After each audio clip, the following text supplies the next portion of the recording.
Before time began, before light broke, before humanity, before anything came to be, there was the I Am.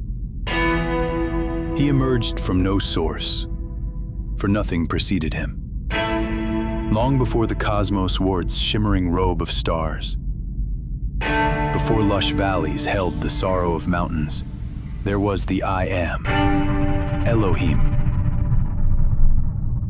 the one without beginning. With a breath that shattered endless black, he called the heavens to rise. Galaxies blazed into life, and stars and planets were born. Hidden in one quiet galaxy spun the Earth, small against the vast sweep of space, yet treasured by the Maker. It was empty and shapeless, though not for long. Darkness hovered above the deep and churning seas.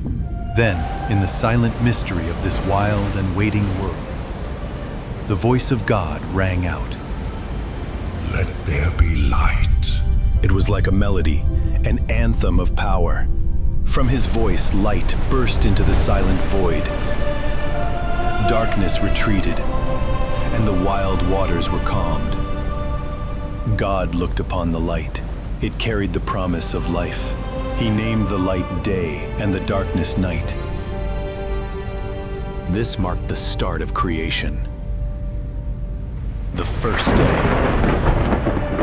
Light became the brushstroke with which God shaped his masterpiece. Every moment, every day formed a line in the poem of creation, and it was good. May the waters below and the waters above be separated, and may the heavens reign above. The Creator sang into the sky, shaping the atmosphere around the earth, and the stage for life expanded. God was forming the vastness of heaven and earth with purpose in every detail. This was the second day in God's unfolding masterpiece, and it was good. Then, God's voice called the land to emerge from beneath the waters. Come forth, O land. May the waters gather, and may the earth rise. Flames from Earth's core erupted upward as waters cooled the searing ground. Slowly, and with great force, the land rose. It surfaced from the deep, firm and unshakable. God named the dry land Earth, and the gathered waters he called seas. He saw them and declared them good. The land stretched wide, bare, untouched, and still. With Earth now founded in strength, it awaited its green crown. God summoned life with a tender command, like rain falling on thirsty soil, like a womb ready for seed. The earth welcomed his word. Let the earth have life, vegetation, plants, fruits, and seeds, each according to its kind. And so it came to be. Vegetation burst from the soil. Trees reached upward toward the sky, drinking in the sun's life-giving warmth. Wildflowers blanketed the mountainsides, scattering seeds on every passing breeze. God beheld the living land and saw that it was good. It was clothed in beauty and equipped to sustain itself. This marked the third day. Then God breathed into the wind, sweeping away the clouds, to unveil the vast heavens above. The earth stirred in its orbit, and the stars danced across the night. Day from night, days from years, seasons from season, let light shine and give order to the earth. God delicately set the earth and every planet on its axis. As creation's architect, he set it all in motion, crafting time from the endless weave of light and darkness. The sun was set to govern the day, and the moon watched over the night. Each a faithful witness, marking seasons and years, days and nights. This cosmic clockwork was a masterpiece of divine precision. God beheld all of it and declared it to be good. This was the fourth day. Longer brewing in chaotic rage, the waters were ready for life. Let living creatures spring forth from the waters, and may the skies be adorned with birds. The seas swarmed with life, from the smallest plankton to mighty leviathans that ruled the deep. The heavens echoed with birds in flight, their songs a celebration of creation's wonder. They were filled with breath, life and blessing. The Creator sang over them. Multiply, fill the seas and skies. This was the fifth day. God looked upon his work and knew it was good. Yet the earth still waited for living beings, creatures who would walk carrying the breath of life. Come forth, beasts, livestock, and crawling things, each according to its kind. Go forth and multiply.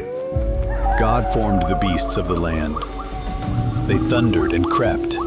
They roared and rumbled.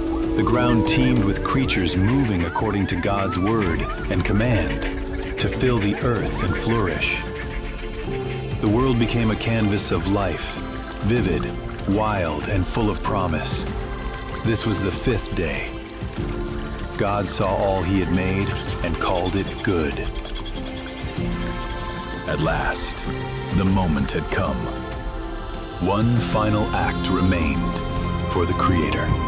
It was time to seal creation with his image, those who would carry his likeness and care for the world. God, the Elohim, counseled within himself on the nature of this final masterpiece. Let us craft creatures in our image, imbued with our essence. Let us make man as an image of God, to steward the fish of the sea, birds of the air, and creatures of the earth. Then from dust, God shaped beings unlike any before. Not mere beasts of time, nor celestial spirits. They were something distinct, set apart. God molded humanity in his own image. He made male and female, each reflecting his divine heart and purpose. Within them, he placed breath, his own spirit, filled with wisdom, love, and the spark of music, creativity, work, and relationship. The wind swept over the peaks. The sea clashed with the land. The forests buzzed with life. And it was all theirs to enjoy. Be fruitful and multiply. Fill the earth and subdue it. You will be my co-rulers of this creation. Behold, I have given you everything necessary for life, every plant and fruit of the vine. Everything with the breath of life is yours. God's purpose for humanity was to reflect his image, fill the world, and share in the wonder of creation. On the seventh day, God rested, taking in all he had made. He gazed from the heights of the heavens to the ocean depths. He heard the birds' morning songs and the wolves' nighttime cries. He looked upon mankind's heart, their capacity for life, love, and joy. It wasn't just good, it was perfect. And so, creation was carved from the formless deep. God, the Elohim, brought light into shadow, order into disorder, and purpose into emptiness. At the center of this world, he planted a garden on a mountain height where heaven touched earth. From that sacred place, the journey of humanity would begin. What was once called good would soon meet evil, and the great tale of redeeming love would begin its course.